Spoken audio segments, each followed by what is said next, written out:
Kunja Bihari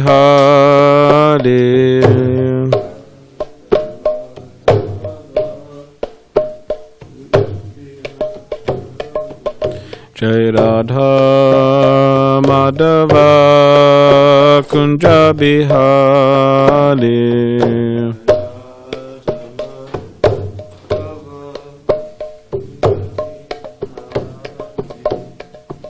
Vijanavalapa Girivaratari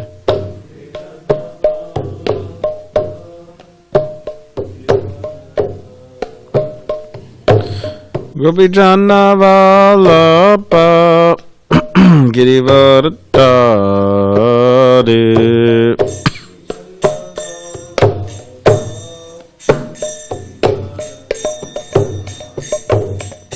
Yashodanandana Braja Janaranjana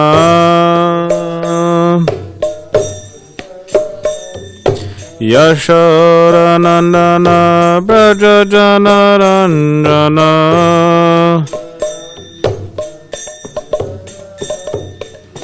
Yamuna Tira Vanachari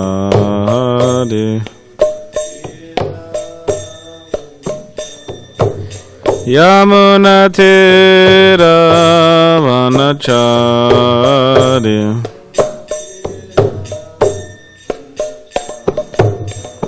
Jai Radha Madhava Kunja Bihari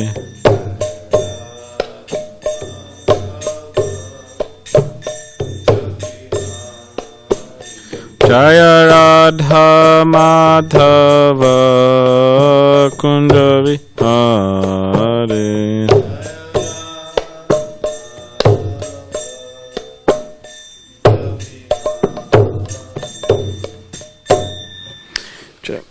Jai Vishnupad Paramahamsa Parivrajacharya Ashtotara Shri Srimati Divine Grace Ace Bhaktivedanta Swami Srila Prabhupada Ki Jai Grantaraj srimadbhagavatam Ki Jai. All glories to the simple devotees.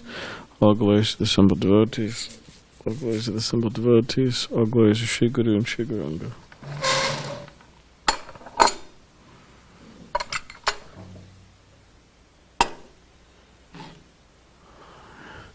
Here you go. It's the question and comments mic.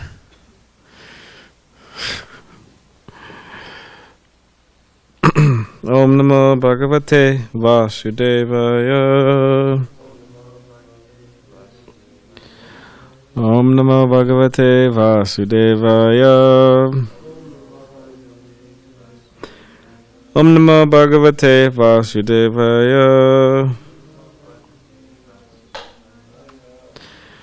So this morning we were reading from Srimad Bhagavatam, Canto 4, entitled Creation of the Fourth Order, Chapter 12, Dhruva Maharaj goes back to Godhead, and we're on text 7.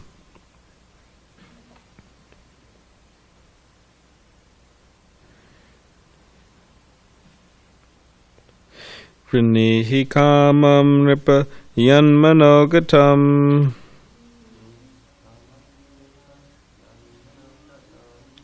Matastam tanapade vishankitaha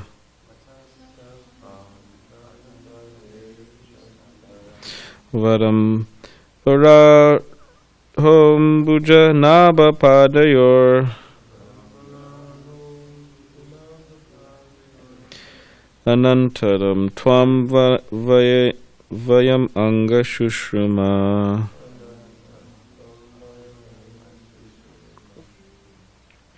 Vriniya kamam lipa yan manogatam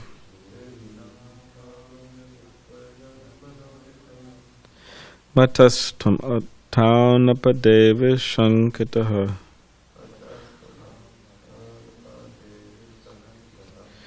Varam varahom bujanaba padayor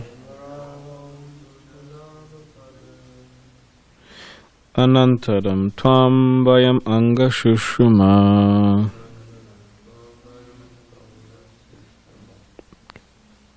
Please chant.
Alright, word by word translation.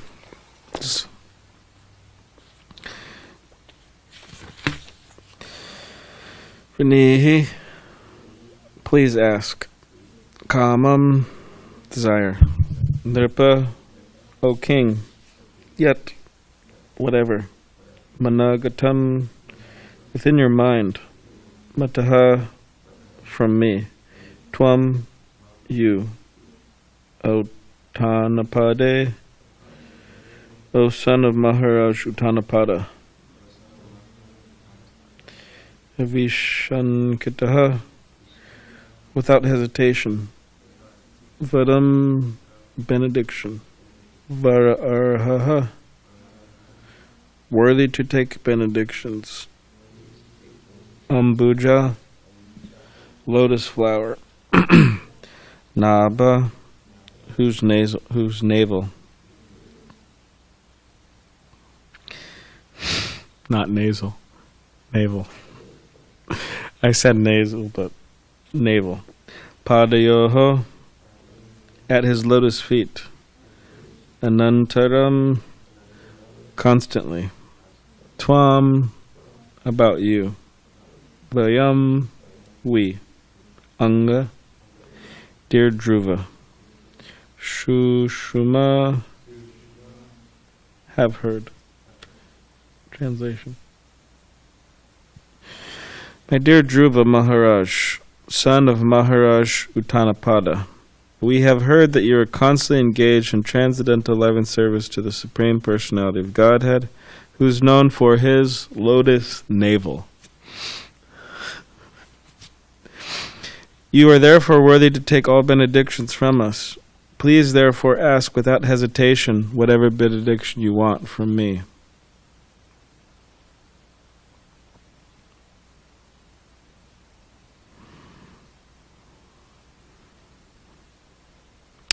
Okay, so purport.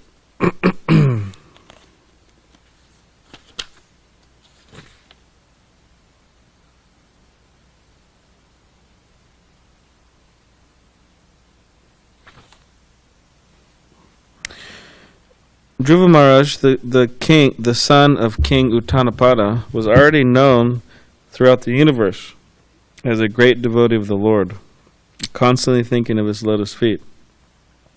Such a pure, uncontaminated devotee of the Lord is worthy to have all the benedictions that can be offered by the demigods. He does not have to worship the demigods separately for such benedictions. Kuvera is the treasurer of the demigods, and he is personally offering whatever benediction Dhruva Maharaj would like to have from him. Srila Bilva Mangala Thakur stated, therefore, that for persons who engage in the devotional service of the Lord, all material benedictions wait like maidservants. Mukti Devi is just waiting at the door of the devotee to offer liberation, or more than that at any time. To be a devotee is therefore an exalted position. Simply by rendering transcendental love and service unto the Supreme Personality of Godhead, one can have all the benedictions of the world without separate endeavor. Lord Kuvera said to Dhruva Maharaj that he had heard that Dhruva was always in samadhi, or thinking of the lotus feet of the Lord. In other words, he knew that for Dhruva Maharaj there was nothing desirable within the three material worlds. He knew that Dhruva would ask for nothing but to remember the lotus feet of the Supreme Lord constantly.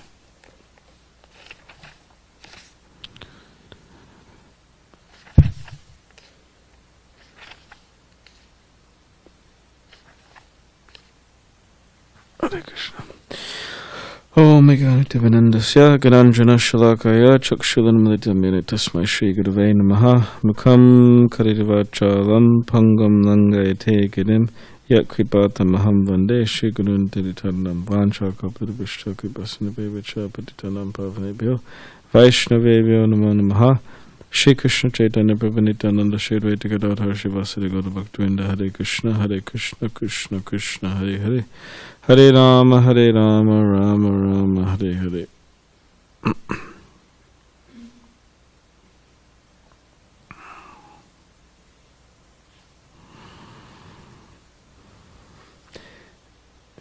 Is there any way you could close that door, Santosh, to that audio room, please? Thanks. Yeah, it's pretty loud, actually. That audio room's loud. If you want to torture someone, you could just have them listen to the audio room. Really annoying.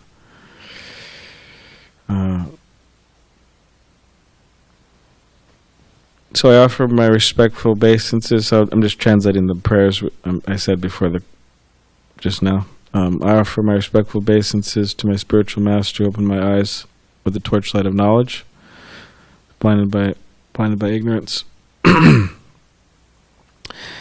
And the other ones, by the mercy of the spiritual master, by the mercy of a guru, a blind person could see, a lame person could cross mountains, and a dumb person could speak eloquent words. So I offer my obeisances to the spiritual master, and then I offer my respectful obeisances to all the devotees who are just like desire trees, who could feel the desires of everyone, and are full of compassion for the fallen conditioned souls. So not a big audience today, huh? Just two. I guess two is better than none. If you two wouldn't have shown up, no one would have been here. I would have been talking to the four walls. Maybe I've been talking to the deities. Huh? We've actually haven't had a time where there hasn't been anybody. I remember one time Dravida Prabhu was down here, because I was upstairs. I don't know, I wasn't feeling that great or something like that. So I was upstairs, I was sitting up there, and then I hear Dravida Prabhu start the class, Jaya Radha Madhava, and I hear him start chanting the verse. And when he chants the verse, instead of one person or a few people responding, he responded. So he would do Vrini Hikama Nipayan Manogatam, and then I would listen to see if anybody else would respond, and then he would respond. Vrini Hikama. And I was thinking, oh, nobody's down there. So he was just like, and that was true. So then I go downstairs, and I was wondering, I was like, where is everybody? So then, by the time I got down here, Janardhan was down here. So it was Dravida Prabhu and Janardhan. He was giving a class to Janardhan. Of course, there may be some people watching now that we have these cameras. But yeah, I've never had a time where there was absolutely no one. But when we do cancel the class, like, I think on Earth Day here in SanDiego, because we all go down to the park early in the morning, and also LA Rath Yatra, we cancel the class. But in general, we don't. There's usually at least a few people around. But there's a few devotees in the kitchen. Jamal's coming. Yeah, so a few missing. That's what Prabhupada said. He said, preach to the walls. He said, if nobody shows up, you preach to the walls for practice. Or you preach to yourself. Actually, Prabhupada's guru, Bhaktisiddhanta Saraswati Thakur, I mean, of course, he wasn't crazy at all. I mean, crazy people do this. They talk to themselves, and they respond and all that. But he would talk to himself, not talk to himself, he would like he was talking to somebody. So he'd present his argument and then go back and forth like that. But it was just that he would walk up on the balcony, like practice, you know. So he would do that.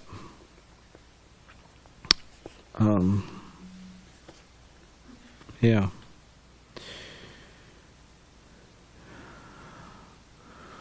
All right, so Dhruva Maharaj,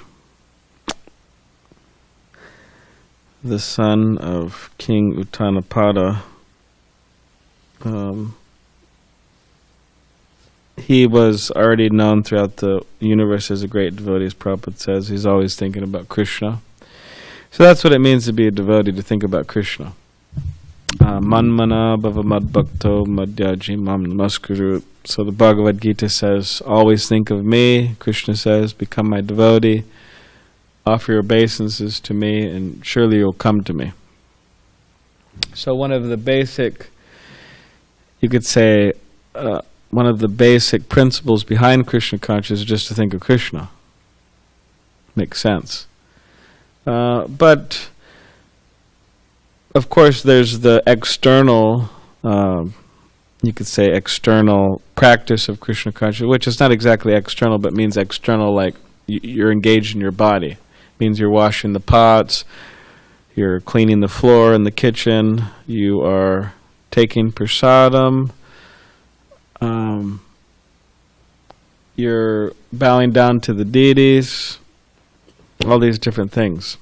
Hearing class, chanting japa, and on and on. So these are obviously recommended and very good. They're beyond good, they're transcendental. But also one has to apply their mind to it. Because one can be washing the floor, washing the pots, chanting japa, offering obeisances to the deity, taking prasadam, all these different things which are spiritual activities by nature, but their mind could be somewhere else. It could be very far away from Krishna. From Krishna consciousness, thinking of Krishna. So therefore, the mental culture of Krishna consciousness is to think of Krishna. So therefore, we need to hear about Krishna. We need to read about Krishna, hear about Krishna, then our minds will be full of Krishna, rather than full of something else.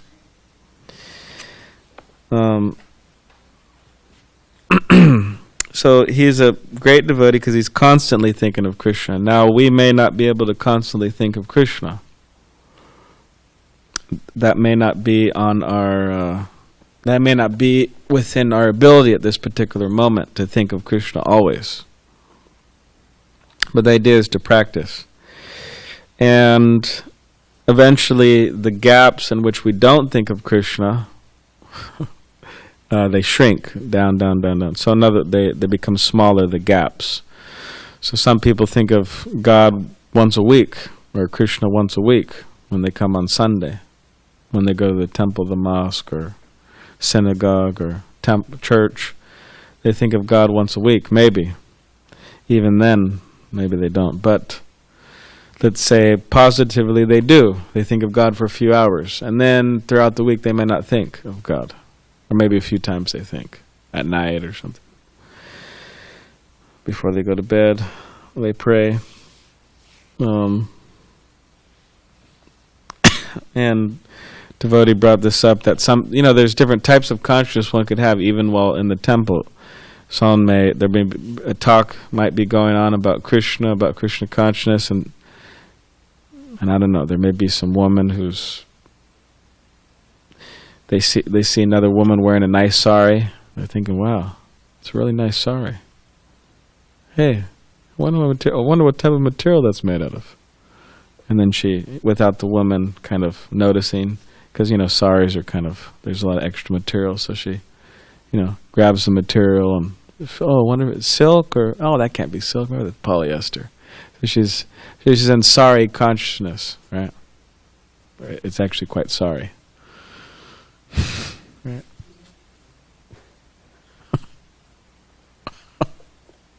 That was from Mukunda, the pun master. Huh? Well, maybe he's listening, but if not, we could tell him about it, or we could. Huh? It's good.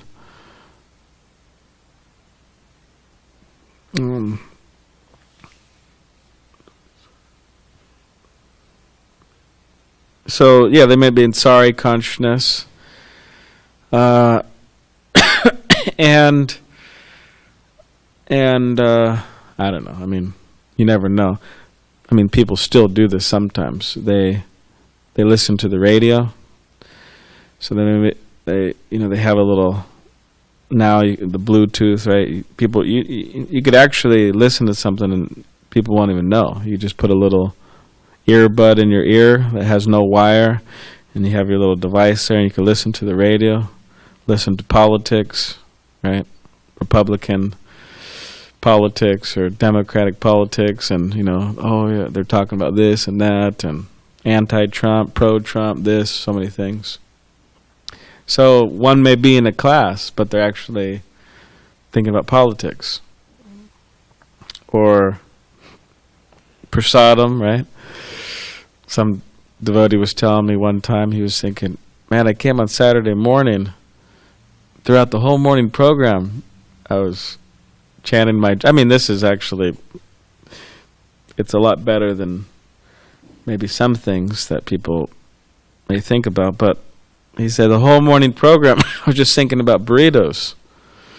So I couldn't just stop thinking about cannibalized burritos, because it was Saturday morning. And how they look, how they taste, how they smell, whatever. He can't stop thinking about burritos. How hot the salsa is going to be. So one is engaging in the processes, right? They're there in the class or they're whatever they're doing, but if the mind's not being applied, then one doesn't get the full benefit. So the idea is to apply the mind. And therefore, while one is engaged in these things, it's good to hear a lecture, like, for example, if we're doing certain things which don't require our full attention, we could listen to a lecture or a kirtan, right, while we're in the kitchen, because it helps us remember Krishna. Or during prasadam, we try to not talk nonsense and talk about Krishna consciousness or something meaningful. So Dhruva Maharaj, he was doing this to the highest level. He was just never forgetting Krishna. So again, the times in which we forget Krishna or which we're not Krishna conscious, those should become shorter and shorter gaps of time. And maybe some of us might remember Krishna or the Supreme Person of Godhead, or God, we might remember him more than others, more than just, you could say, ordinary religious person. But still, there's always, there's a lot of time in the day, actually. I mean, if you really think about it. I mean, even just whatever it is, an hour, 2 hours, it adds up. There's a lot of time in the day to pack in Krishna consciousness and activities, Krishna conscious activities. So it says that when Dhruva Maharaj and others like him, they come to the platform where actually they're remembering Krishna all the time, and they won't trade that for anything. as it's stated here somewhere. Where is it stated? Dhruva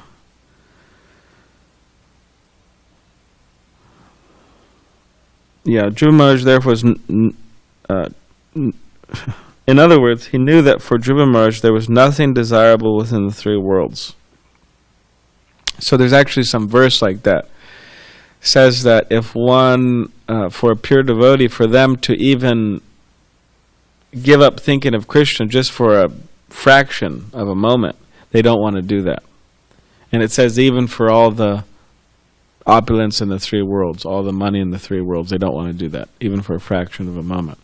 Now some people say, hey, well, you just agree to forget Krishna for a fraction of a moment, then you could get all that money and use it in service, right? Anyway, but the pure devotees, they don't want to do that for all the money in the world or all the opulence. They don't want to forget for a fraction of a moment. So this is quite a high level. It's actually the most high level. And also it says that a devotee doesn't really care whether they go to heaven, means the heavenly planets, the higher planets, or hell, as long as they're able to remember Krishna. It says they're not in fear. Narayana pare sarve nakutashna nabibhyate. We need Javed Prabhu here to finish the rest. But that means they're not in fear. That heaven, hell, it doesn't matter as long as they can remember Krishna devotees. And the gopis of Vrindavan, the cowherd girls of Vrindavan, who are the best devotees, purest devotees. I mean, there's many pure devotees, but they're very unique, special devotees. They are willing to sacrifice so much for Krishna that is why they are the ones that are, you could say, in many ways focused on within Gaudiya Vaishnavism, the gopis, their mood, because they could sacrifice so much for Krishna, and which is quite remarkable. Social conventions and just everything, it doesn't matter, whatever Krishna. So there's a particular little story that Prabhupada tells about that. He says that apparently one time Krishna had a headache. So, of course, he could solve his headache, but he doesn't need aspirin or Advil or whatever, Tylenol. He could solve his headache, but just for the sake of, you could say, pastime or Leela, or for something for us to talk about, this happened, that he had a headache. So one person asked, Narada Muni asked, how can we solve this, Krishna? How can we solve your headache? And then Krishna said, well, you'll have to go to some of my devotees and you'll have to ask them for the dust of their feet. And then I'll take that dust and I'll put it on my head, and then I'll relieve my headache. So Narada Muni said, okay. So then he went to all these different types of devotees, here, there, everywhere. And all of them were saying, I can't do that. That's a big offense. Because Krishna is superior to me, Krishna is my Lord, whatever, Krishna is my master. I cannot do that. Because, it is, for somebody to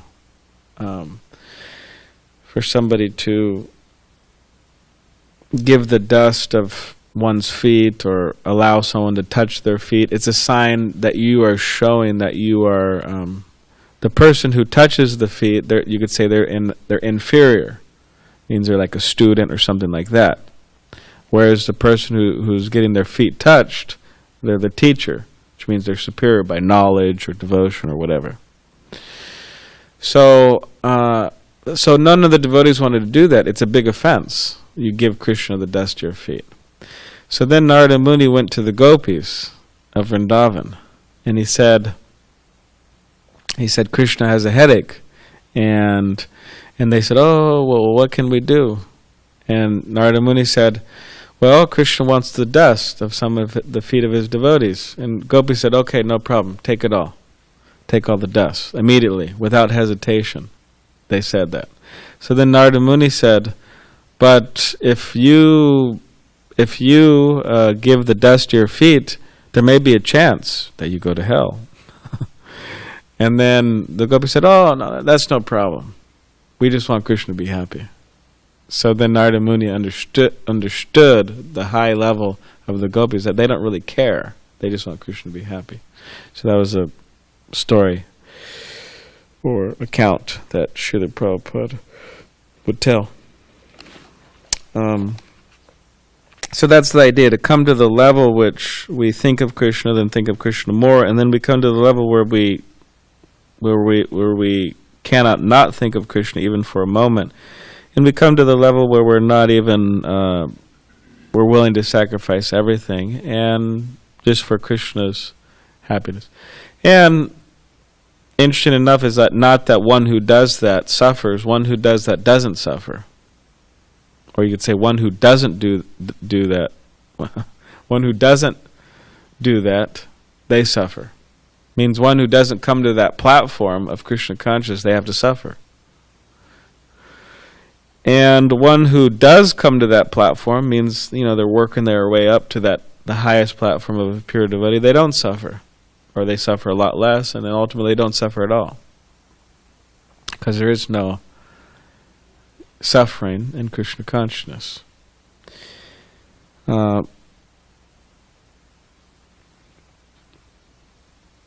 So that's the goal. And until then, what do? Well, we just make progress. They have that one, I don't want to say cheesy, but, or cliche. Cheesy, it's not really cheesy, it actually is pretty good, but because it's been used so much, sometimes, you don't feel comfortable using such quotes, but, every journey starts with a step. Which, it's a good quote, but it's been used so much, it's kind of like, okay, buddy, that doesn't sound so original. We've heard that a few times. But it's true. And if you get too absorbed in thinking about the destination, you actually lose enthusiasm a lot of the times to go there. I mean, not exactly, because we should think about the destination. That will give us inspiration. But in terms of, if we perceive it as a long journey, it's like, oh man, like walking up to Mount Soledad. It takes about 2 hours if you're walking fast. Maybe less, but usually 2 hours to get up there. And it's a hill, so you're walking. So you could think, oh wow, that's really far up there. You're too absorbed in thinking about how far it is. But if you just step by step go, step, and then before you know it, you're there. So that's the idea. You step, keep on making steps. And it says that one who makes one step to Krishna, Krishna makes 10 steps to them, or 100 steps. So he will make steps towards us if we make even one step towards him. Or even if we just make a little, whatever, not even a step, just a little shuffle or a crawl towards him, he'll reciprocate. So we shouldn't get too absorbed in thinking, oh, it's a long journey, but just step by step. So we all have to analyze, what are the next steps I need to take? Everybody has steps. Everybody has steps that they need to take. It's not that everybody. It's not that not one individual devotee within this world doesn't have to make the next step, even if they're really advanced, or whatever, even if whoever they are. So we should analyze, what are the next steps. So for me, my next step may be different from somebody else. For example, I can't say that, Oh, well, my next step is I need to get initiated. Well, I already got initiated. So that's not my next step. Or we could say, my next step is I need to get second initiated. Well, I already got second initiated. So that's not my next step. Maybe you could say, my next step is I need to get more sincere, or sincere at all, about my spiritual practice, about chanting Hare Krishna. You could say, or I need to give up, try to make my chanting pure. Or I need to, whatever. I have other, there's other things that we could come up with what my next steps are. But for someone who's not initiated, for example, then that may be, or it's advised that one thinks about that could be the next step. And ideally that should be the next step for anybody who's practicing Krishna consciousness. Of course, we don't want a bunch of blind followers and this and that, but people should be convinced about Krishna consciousness. They should be happy in Krishna consciousness. They should have faith that this is the process that they want to engage in throughout their life. They should be experiencing some results, and they should be sure before they take initiation. But maybe that could be a step. Getting more convinced and happy and getting the results, so one could get closer to initiation, the possibility of it. So yeah, that's advised that one gets initiated. Or maybe somebody's chanting some rounds a day, a particular amount of rounds a day. Well, maybe it could be a next step that they increase it by 2 rounds. Or 3 rounds, or 8 rounds, or whatever, something that they could consistently do. So my point is, whoever we look at in the temple, a bunch of people come here this Sunday, right? A bunch of devotees. So everybody has steps they need to take. So my point is to try to analyze within our own lives, what are those steps?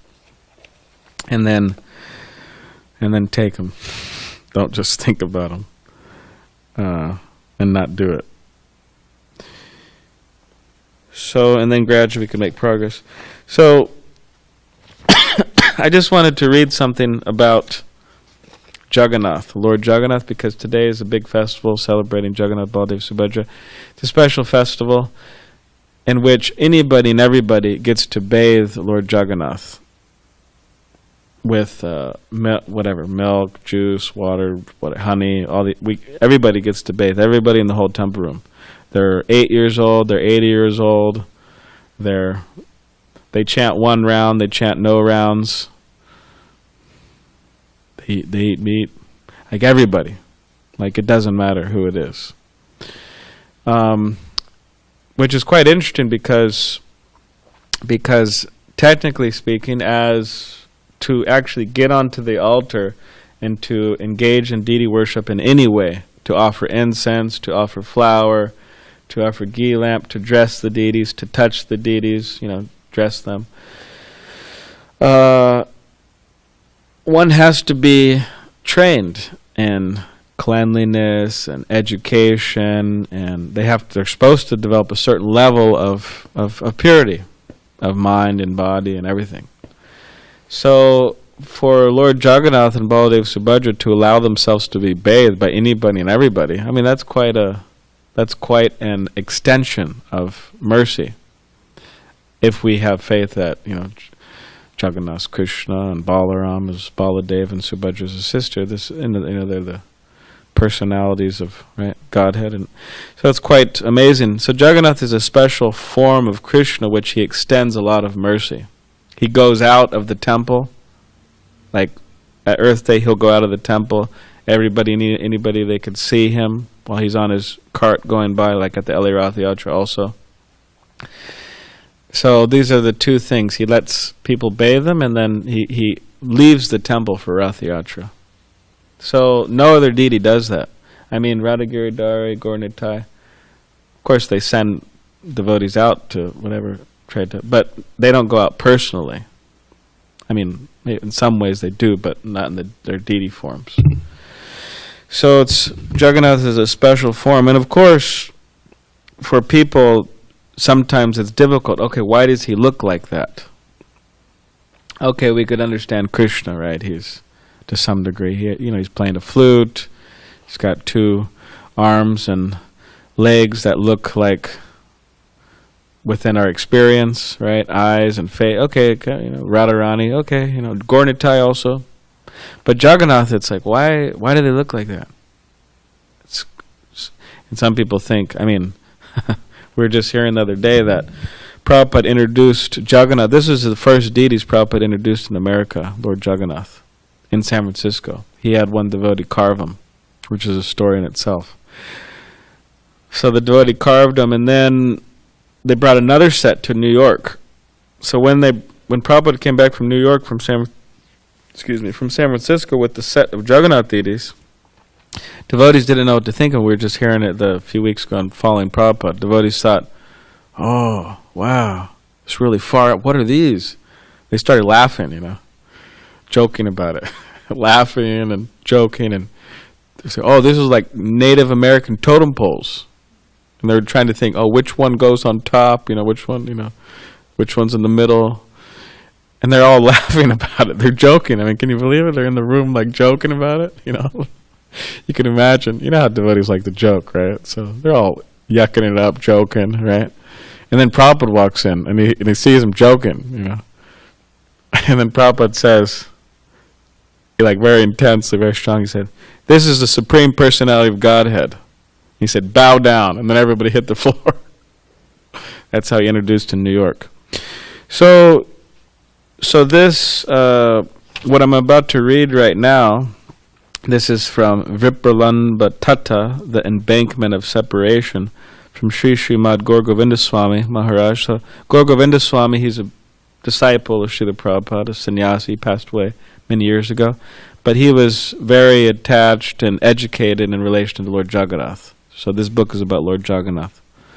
So what I'm about to read right now will give us the history of why Jagannath is in this particular form, or Krishna. All right, so here it is. In Dwarka Bhumi, Krishna, which Dwarka, this is a place where Krishna resided in his later years. Krishna has more than how many wives? 16,000 wives. There was one devotee, and his father, he wasn't into his son being a devotee. So he would tell his son about Krishna. He said, oh, I know about Krishna. And he was criticizing Krishna. Oh, he's a warrior, and so many wives, and just criticizing Krishna. Anyways, he's the Supreme Personality of Godhead, so he could do certain things. Krishna has more than 16,000 wives, and he is present in the palaces of each and every queen. So this is in Dwarka. Sometimes when Krishna is sleeping, he cries out in a delirium like a madman. So Krishna is, when he's sleeping, he's crying out in Dwarka, so he left Vrindavan. So he's crying out to the devotees in Vrindavan. And he's saying, Radhe, Radhe, Radhe. Means Radharani.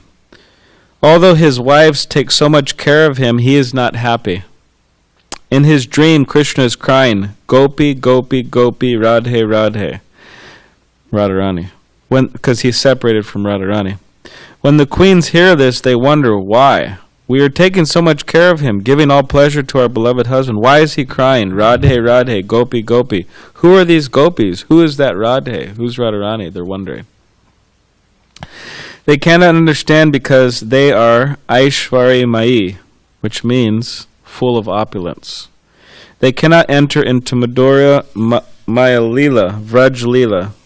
So he's saying they cannot enter into the Leela of Vrindavan. They cannot understand the mood of Vrindavan because they're in Dwarka, which is characterized by more opulence, awe and reverence and opulence. Krishna's like a prince there. Whereas in Vrindavan, he's the cowherd boy. Even Lakshmi Devi underwent tapasya for thousands of years with the desire to enter Vrindavan and to take part in the rasa dance. So Lakshmi, who is Vishnu's wife. She wanted to take part in the Rasa Leela, the dance where Krishna danced with all the gopis. But Krishna said, "Why are you undergoing such severe austerities? What is your desire?" Lakshmi Devi said, "My desire is to enter into Vrindavan and take part in Rasa Leela." Then Krishna, who is ultimate sanctioned authority, said, "No, it cannot be.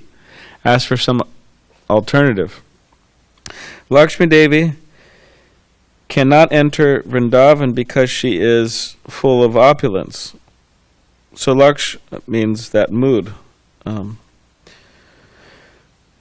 on reverence. So Lakshmi Devi said, "What shall I do? If I cannot take part in Rasa Leela, then please let me remain as a golden lion on your chest." So Krishna has a golden lion on his chest. So that represents Lakshmi. And then Krishna said, "Okay, that's granted." Being unable to enter into Vrindavan, Leela, Vrindavan consciousness, one day the queens, so this is in Dwarka, the queens asked Rohini Mata, who's the mother of Lord Balaram, she happened to be there. Very often, this is what the queen said, very often we hear Krishna crying out in his sleep, "Radhe, Radhe, Radhe, Gopi, Gopi." Mother, what is that? Would you please shed some light on it? So the queens are asking Rohini, who are the gopis? Who's Srimati Radharani? Can you please tell us? Rohini Mata said, "You cannot understand. This is Krishna's Vrindavan Leela pastimes. Very sweet, intoxicating. You cannot understand it. All right, just to satisfy your curiosity, I will give you some description of it. But this Vrindavan Leela pastimes, the narration of Krishna's pastimes, is so intoxicating and enchanting that even Krishna and Balaram will be attracted to it. Wherever they may be, they will be attracted to hear it. So that is my apprehension. I will speak about it to the best of my ability, but it is so sweet and so attractive that Krishna and Balaram will come running from wherever they may be. Then I will not be able to speak, and everything will be finished." So all of Krishna's wives assembled in a big hall in Dwarka. Being apprehensive, Rohini Mata said, "Someone should be at the door to bar the entrance." So Rohini was a bunch of queens. Rohini was there about to give a speech about Vrindavan, and then they said, "Somebody go to the door, bar the door, so Krishna, Balaram, and Subhadra can't come in."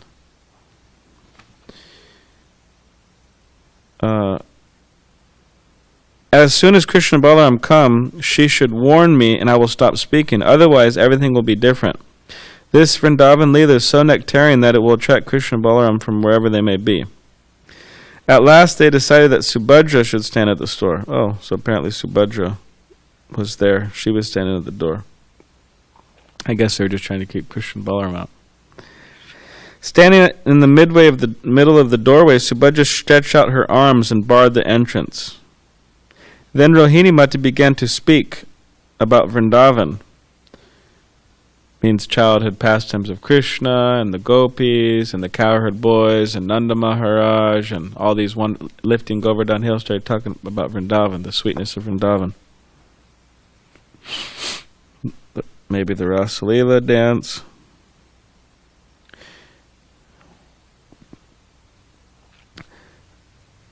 Then Rohini began to speak about Vrindavan, and all were hearing with rapt attention.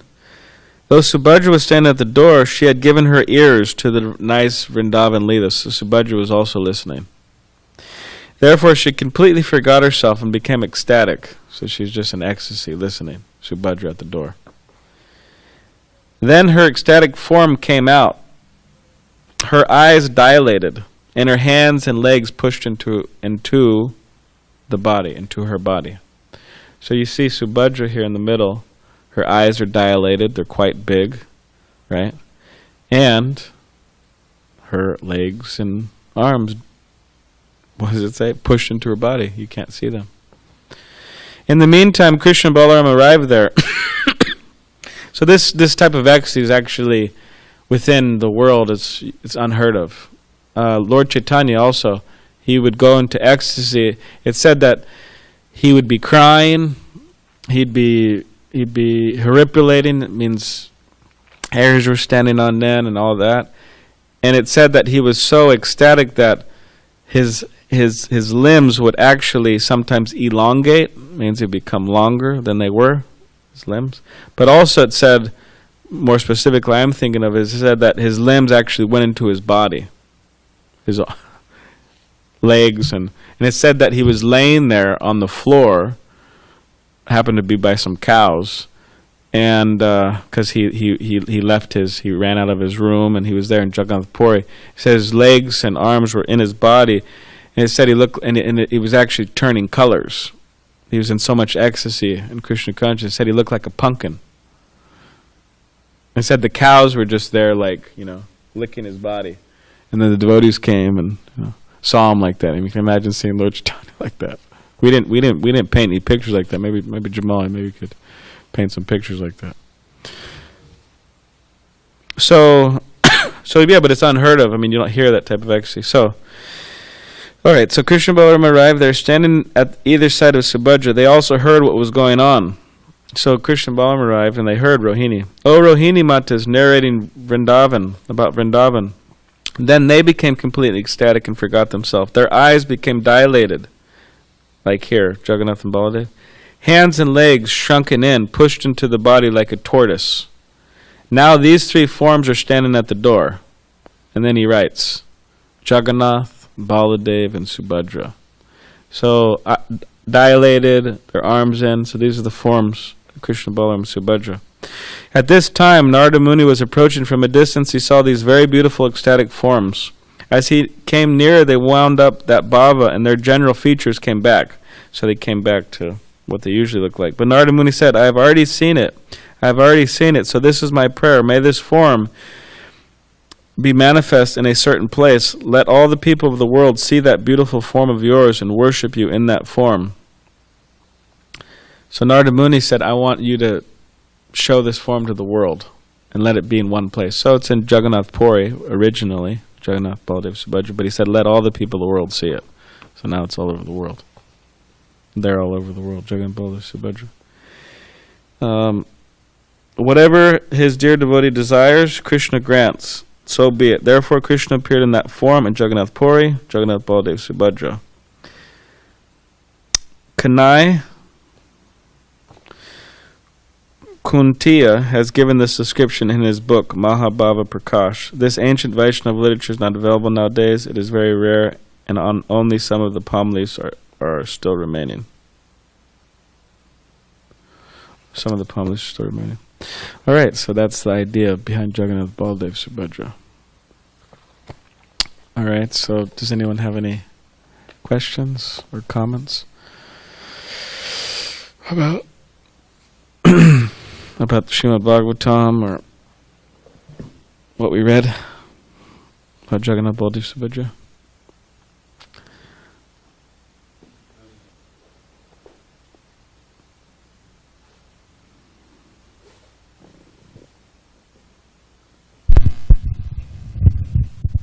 You're saying Rohini was talking to all the wives? Yeah.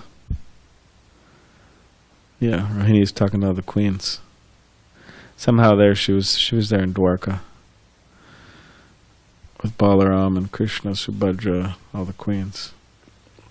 Well, it's all inconceivable anyways. But when you were reading that pastime,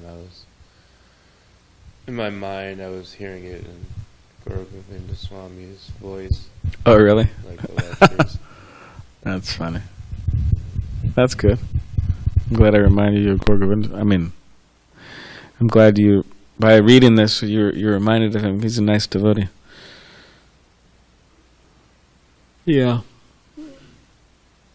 Yeah, it's actually quite amazing. They go into all these different, like Krishna's psychology while he was in Dwarka, what he was thinking about Vrindavan, because he was separated, so.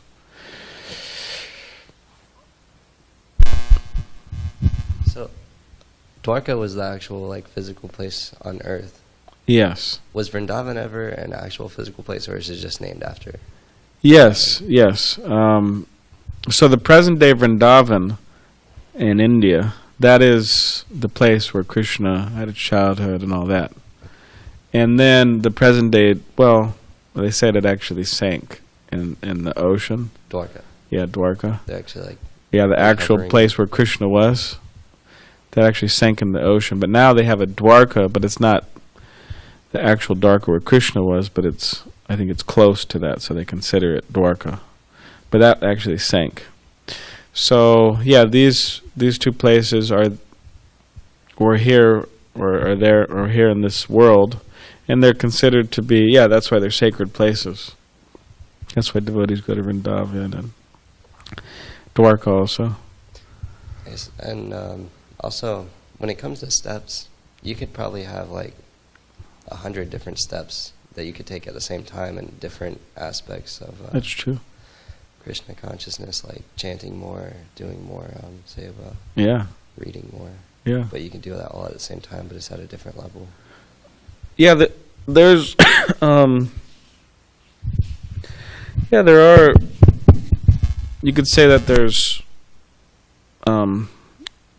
maybe more life-changing or bigger steps one could take, and then there's smaller steps.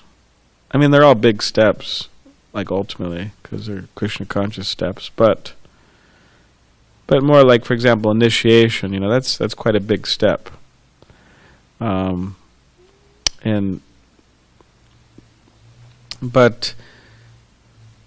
yeah, we could do many things. I guess I was talking about, like initiation, big step, and things like that. But there's also, there's even little steps. I mean, little steps are actually quite helpful and good. For example, like, chanting a few extra rounds, and if you want to add more, then reading a little bit more, and if you want to add more, then waking up a little earlier than usual, or whatever. Or you want to add more, then I don't know. There's so many things you could do all at once.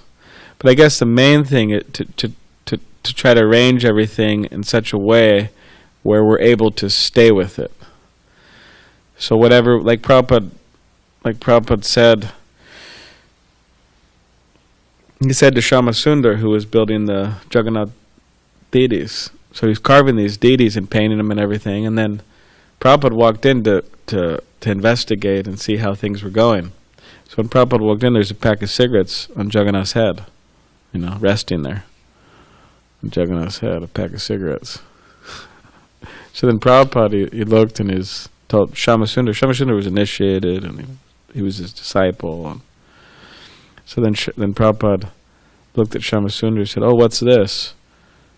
And he said, "Oh, Prabhupada, I'm not able to kick immediately this habit." And then Prabhupada, just with his cane, he hit the pack of cigarettes instant enough, because it's on Jagannath's head. So somehow he very expertly hit that pack of cigarettes off with his cane, and it flew into the corner.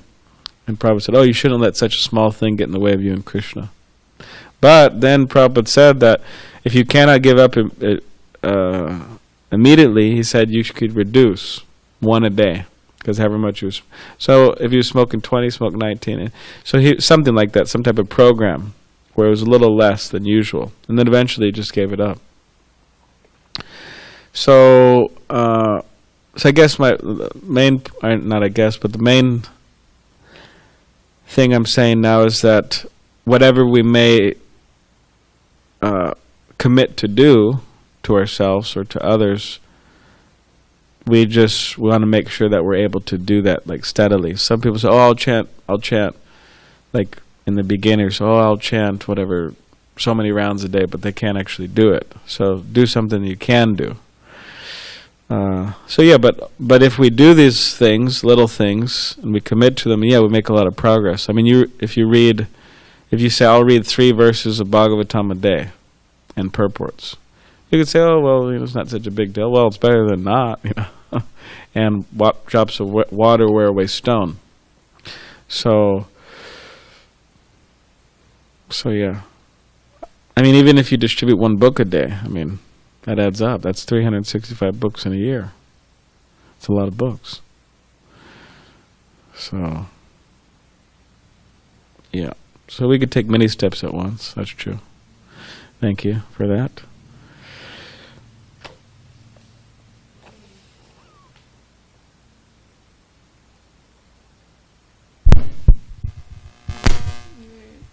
talking about the mood of the gopis. How are they unique to other pure devotees? How are they unique to other pure devotees? Well, it says that the gopis, they have like there's different relationships one could have with Krishna. So there's servitude, you're like a servant of Krishna. There's parental, you're like in a parental mood with Krishna, like you're like his parent. There's friendship, you're like a friend of Krishna, and then there's conjugal, which it's like the gopis. So then there's also neutrality, which means you're kind of observing Krishna from a distance and appreciating him, which some Vaishnavacharyas sometimes don't add that one in because it's too not involved. It's because it's not so, you're just kind of appreciating from a distance. But nonetheless, it is technically there. So the gopis, they have all of these elements of the relationship. They have servitude, they have, even on some level, a bit of a, not full-on parental, obviously, but aspects of that type of care for Krishna. They want to, like for a mother wants to care for her son. So the gopis have that deep care. Not obviously full aspect of parental, but some aspects of it. And also friendship, and also conjugal. So they have what all the other relationships have, but they also have the conjugal relationship. So yeah, in that way they're unique. And also they're unique. They're also unique. Just in general, they're quite unique. Just their relationship with Krishna. It's really unique. Krishna goes out into the forest at night, and then he plays his flute, and then all the gopis just leave their houses, like drop everything.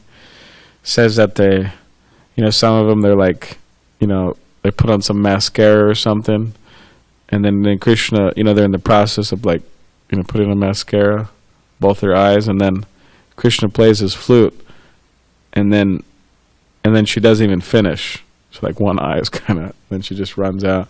Or some, like in the middle of, whatever, tying their hair up, and then Krishna plays his flute, and it just runs out, so the hair. So stuff like that. And, it says some of they're even like, taking care of their children. And Krishna plays a flute, and then put the children just, So now, of course, people say, Krishna, and if they're children, that means they have a family, and, Krishna's, all this type of thing. Now, of course, Krishna, he's the Supreme Personality of Godhead, so it's not like within this material world, it's not like some mundane, cheating or something weird, stuff like that, but it's completely spiritual. It's hard to wrap our minds around sometimes, but so anyways, the gopis are unique because who else gets called out to the forest like that with their flute? And then they engage in this big Ras Leela, which goes on for like hundreds and thousands of years, which they don't think it seems, and it goes by just like that for them, but actually they're dancing for a long time.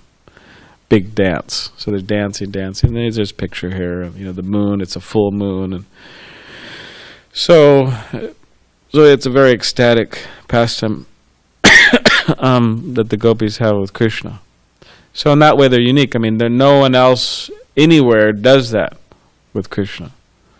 So they're very special.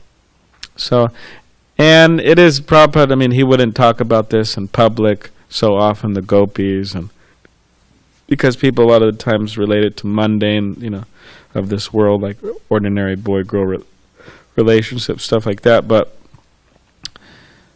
it is there, and breakfast is ready. How long has it been ready? Okay. So, yeah. But we have to be very careful how we try to understand the gopis, because it's a very high subject. So, all right. Grantaraj Srimad Bhagavatam ki jai.